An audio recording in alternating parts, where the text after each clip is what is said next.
اعوذ باللہ من الشیطان الرجیم بسم اللہ الرحمن الرحیم اللہ یتوفی الانفس حین موتها والتی لم تمت فی منامها فیمسک التی قضی علیہا الموت۔ کل پچھلے آیت کی بات چل رہی تھی کہ اللہ تعالیٰ یہ فرما رہے تھے کہ ہم نے اس دنیا کے اندر اے نبی صلی اللہ علیہ وسلم ہم نے آپ کے اوپر جو قرآن نازل کیا ہے اس میں لوگوں کے فائدہ ہے اور لوگوں کے فائدے کے لیے ہم نے اس قرآن کو برحق نازل کیا ہے۔ اب آگے اللہ تعالیٰ حدود کے متعلق باتیں کر رہے ہیں کہ اللہ یتوفی الانفس حین موتها، اللہ تعالیٰ تمام روحوں کو موت کے وقت جو ہے روح کو قبض کر لیتے ہیں۔ جب انسان مرتا ہے اس وقت جو زندگی کے تمام روحوں کو اللہ تعالیٰ موت کے وقت قبض کر دیتے ہیں، کھینچ لیتے ہیں۔ اور والتی لم تمت فی منامها، ان لوگوں کا روح نہیں کھینچتے ہیں جو ابھی مرے نہیں ہیں، جو ابھی انتقال نہیں ہوئے ہیں۔ فی منامها، جبکہ اس حالت میں کہ جب وہ سوئے رہتے ہیں تو سونے کی حالت میں بھی جو ہماری روح جو ہے قبض ہو جاتی ہے۔ جو ہم لوگ سوتے ہیں، ایک ہوتا ہے نیند جو ہے موت کا چھوٹا بھائی، ایک ہوتا ہے جو ہمیشہ کے لیے انتقال کرتی ہے۔ جب ہم لوگ سوتے ہیں تو ہماری روح کو اللہ تعالیٰ قبض کر لیتے ہیں، تو جس کی وجہ سے ہمیں کچھ خبر نہیں ہوتا کہ دنیا میں کیا ہوا نہیں ہوا، ہمارا بدن جو کچھ ڈھیلا ہو جاتا ہے۔ اور انہیں میں سے کچھ ایسے ہیں جو سوئے رہ گئے، اللہ نے ان کو روح کو قبض کر لیا، اور جن کے مقدر میں نہیں تھا اٹھ گئے، اللہ نے ان کو روح کو واپس کر دیا۔ وہ یہاں کا ہے۔ اب آگے کہہ رہے ہیں کہ فیمسک التی قضی علیہا الموت، اس کے بارے میں اللہ تعالیٰ نے فیصلہ کر لیا کہ اس کو موت آنی ہے تو اس کی روح کو اپنے پاس رکھ لیتے ہیں، یہ مر چکا ہے۔ اور ویرسل الاخری الی اجل مسمى، جس کے بارے میں فیصلہ نہیں ہوا ہے ان کو کسی ایک معین وقت تک ان کو جو ڈھیل دے دیتا ہے، چھوڑ دیتا ہے، چلو کبھی تو موت آنی ہے، تو آج تم سو کے اٹھ جاؤ۔ اب آگے کہہ رہے ہیں کہ ان فی ذلک لآیات لقوم یتفکرون، بے شک اتنی آیتوں میں جو ہے ان لوگوں کے لیے نشانیاں ہیں جو لوگ عقل مند ہیں، جو لوگ غور و فکر کرتے ہیں، سوچتے ہیں، ہے کہ نہیں۔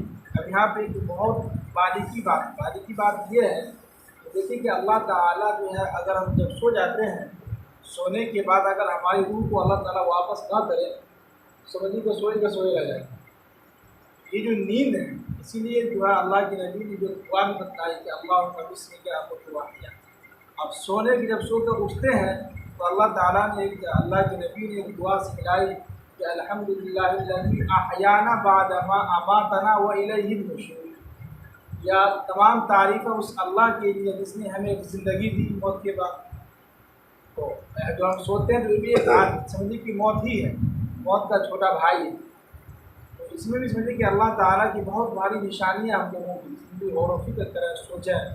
ہو سکتا ہو کہ ابھی سوئیں صبح نہ اٹھیں، کسی کے ساتھ بھی ہو سکتا ہے۔ اسی لیے جب ہم صبح میں اٹھیں تو سب سے پہلے دعا الحمدللہ الذی احیانا بعد ما اماتنا، یا اللہ تیرا اللہ کا شکر اور تیری تعریف ہے کہ تو نے ہمیں موت کے بعد ایک زندگی دی، اور والیہ النشور، اور ہم سب کو اسی کی طرف لوٹ کر جانا ہے۔ اب آگے کہہ رہے ہیں کہ ام اتخذوا من دون اللہ شفعاء، کہ اے نبی صلی اللہ علیہ وسلم، بھلا کیا ان لوگوں نے میرے علاوہ کسی اور کو ایک سفارشی جو ہے بک کر لیا، بنا رکھا ہے۔ یعنی اس زمانے میں کفار و مشرکین جو ہے اللہ کے سامنے یہ کہتے تھے کہ یہ فلاں بت یہ جو ہے اللہ کے سامنے ہماری سفارش کرے گا، یہ لوگ سوچے ہوئے تھے۔ تو آگے اللہ تعالیٰ کہہ رہے ہیں کہ قل، ان سے کہو کہ اولو کانوا لا یملکون شیئا ولا یعقلون، وہ لوگ یہ سمجھ رہے ہیں کہ یہ ہماری سفارش کریں گے، تو ان سے بتلا دیجیے کہ ان کے پاس نہ کوئی طاقت، نہ یہ چاہ سکتے ہیں جو ہے یہ جو ہے ہماری سفارش کریں گے، اور ولا یعقلون، نہ یہ ان کے پاس عقل ہے، نہ یہ سمجھتے ہیں۔ ظاہر سی بات ہے کہ مٹی کا پتلا جو اس کے اندر کیا عقل ہے، کیا وہ سمجھ رکھتا ہے، اس کے اندر کیا طاقت ہے، جو خود غیر محتاج ہے، دھکا لگے گا تو گر جائے گا، ٹھیک ہے۔ اب آگے کہہ رہے ہیں کہ قل، اے نبی صلی اللہ علیہ وسلم، ان سے کہو کہ للہ الشفاعۃ جمیعا، ساری کی ساری شفاعت جو ہے کس کے ہاتھ میں ہے؟ اللہ کی ہے۔ یعنی اللہ جس کو چاہے گا اس کو اختیار دے گا کہ جو ہے سفارش کرے، باقی اللہ ہی کی اس میں ہے، اللہ کے علاوہ کسی کے ہاتھ میں نہیں وہ کسی کے بارے میں سفارش کرے۔ اب آگے کہہ رہے ہیں کہ لہو ملک السماوات والارض، یہ آسمان اور زمین اسی کے قبضہ قدرت میں ہے، اسی کا یہ آسمان اور زمین کا مالک کون ہے؟ اللہ ہے۔ اب آگے کہہ رہے ہیں کہ ثم الیہ ترجعون، پھر تم سب لوگوں کو میری طرف لوٹ کر آنا ہے۔ کہاں آنا ہے؟ میری طرف ہی لوٹ کر۔ اس سے یہ پتہ چلتا ہے کہ اللہ تعالیٰ سمجھیے کہ زیادہ تر آخرت کے بارے میں ہی بتا رہے ہیں، اس کے باوجود بھی جو لوگ آخرت پر یقین نہیں رکھتے ہیں، ایمان نہیں رکھتے ہیں، تو لوگوں کے تو اللہ تعالیٰ بہت بھاری عذاب تیار کر رکھتے ہیں۔ اس لیے کہ اگر ایک باپ جو اپنے بیٹے کو بار بار سمجھاتا ہے، اس کے باوجود بھی اگر سمجھ میں نہ آئے کتنا غصہ آتا ہے، بہت غصہ آتا ہے، پتہ کہ جو بیوی بہت نافرمان ہے، یہ ہماری بات نہیں مانتا، کبھی کبھی جو خوب مارتا بھی ہے۔ تو اللہ تعالیٰ دیکھیے قرآن میں جگہ جگہ کہہ رہے ہیں ہم نے مرنے کے بعد ایک زندگی رکھی ہے، وہ ہے آخرت۔ وہ آخرت میں ہم نے دو چیزیں رکھی ہیں، ایک ہے جنت، ایک ہے جہنم۔ تو جیسا عمل کر کے آئے گا اس کے ساتھ ویسا ہی معاملہ کیا جائے گا۔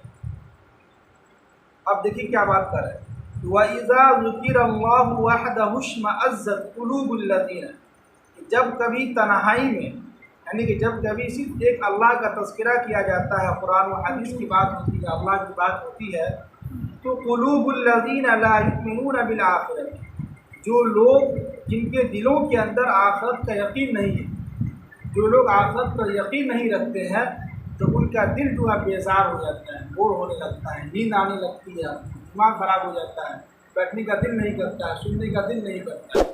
یہ یہاں پر آتا ہے۔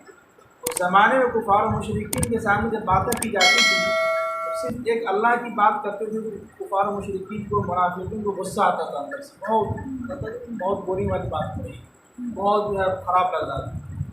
اور آگے کہہ رہے ہیں کہ وَإِذَا ذُكِرَ الَّذِينَ مِن دُونِهِ، اور جب اللہ کے علاوہ کسی اور کی بات ہوتی تھی تو اِذَا هُمْ يَسْتَبْشِرُونَ، فوراً جو ہے خوشی کے مارے کھل اٹھتے تھے۔ کیا ہے؟ خوشی کے مارے کھل اٹھتے تھے۔ تو آج یہی ہو رہا ہے کہ دین کے مجلس میں جو بہت کم لوگ بیٹھے رہتے ہیں، اور بیٹھتے بھی ہیں اس میں نیند آتی رہتی ہے۔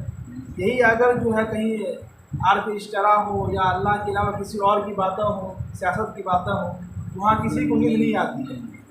وہاں کیا ہے؟ کسی کو نیند نہیں آتی۔ یہی ہم لوگوں کا حالت ہے۔ وہ کیا ہے کہ ہمارے دلوں کے اندر ایمان صحیح طریقے سے آیا نہیں ہے۔ ہم ہو یا آپ کوئی بھی، جو ہوتا ہے اکثر و بیشتر کہ دین کے مجالس میں آدمی جیسے جیسے بیٹھ کے کچھ لوگ سو رہے ہیں، کچھ لوگ اپنا کیسے بیٹھ گئے ہیں تاکہ لوگ یہ نہ کہیں کہ نہیں بیٹھا ہے۔ وہیں پر اگر اللہ کے علاوہ کسی اور کی بات ہو جائے، دوسری مجلس ہو، وہاں کسی کو نیند نہیں آتی ہے، وہاں دل جو ہے بیزار نہیں ہوتا ہے، وہاں خوشی کے مارے من کرتا ہے کہ اور ہو، پوری رات چلتا رہے، ہے کہ نہیں؟ اب آگے کہہ رہے ہیں کہ قل اللہ، کہ اے نبی صلی اللہ علیہ وسلم ان سے کہیے کہ اللہ تعالیٰ، کہ اے اللہ فاطر السماوات والارض، جس نے آسمان اور زمین کو پیدا کیا، کیا ہے؟ جس نے آسمان اور زمین کو پیدا کیا، عالم الغیب والشہادت، جو پوشیدہ اور ظاہر کا بھی غیب کا علم رکھتا ہو، تو انت تحکم بین عبادک فیما کانوا فیہ یختلفون، تو آپ جو ہے ہمارے ان بندوں کے درمیان جو ہے بالکل حق فیصلہ کر دیجیے جس میں یہ لوگ اختلاف کر رہے ہیں۔ یعنی کفار و مشرکین اختلاف کرتے تھے نا، جو ہے کیسے جو ہے مرنے کے بعد جو اللہ دوبارہ زندہ کریں گے، اللہ نے جو ہے کیسے قیامت قائم ہوگی، کون دیکھنے گیا کہ مرنے کے بعد جو کیا ہوگا نہیں ہوگا، کس کو کیا ملے گا نہیں ملے گا، بندہ سب جھوٹ کی باتیں ہیں۔ تو اللہ کے نبی کہہ رہے ہیں کہ آپ ہی جو ہے ان بندوں کے درمیان، ان لوگوں کے درمیان آپ ہی جو ہے صحیح فیصلہ کرنے والے ہیں، ہے کہ نہیں؟ تو اتنے سارے آیت میں سمجھیں کہ اللہ تعالیٰ ہم لوگوں کو دو تین نشانی بتلائے ہیں۔ ایک یہ کہ روح کے بارے میں جب ہم سوتے ہیں تو ہماری روح کو قبض کر لیتے ہیں اللہ تعالیٰ، اور جن کے مقدر میں فیصلہ ہو جاتا ہے کہ یہ مر جائے گا، اس کی موت مکمل ہو چکی ہے، یعنی جو فیصلہ ہے ان کی روح کو اپنے پاس رکھ لیتے ہیں۔ جن کے بارے میں نہیں ہوا ہے ان کی روح کو واپس کر دیتے ہیں، وہ صبح اٹھ جاتے ہیں۔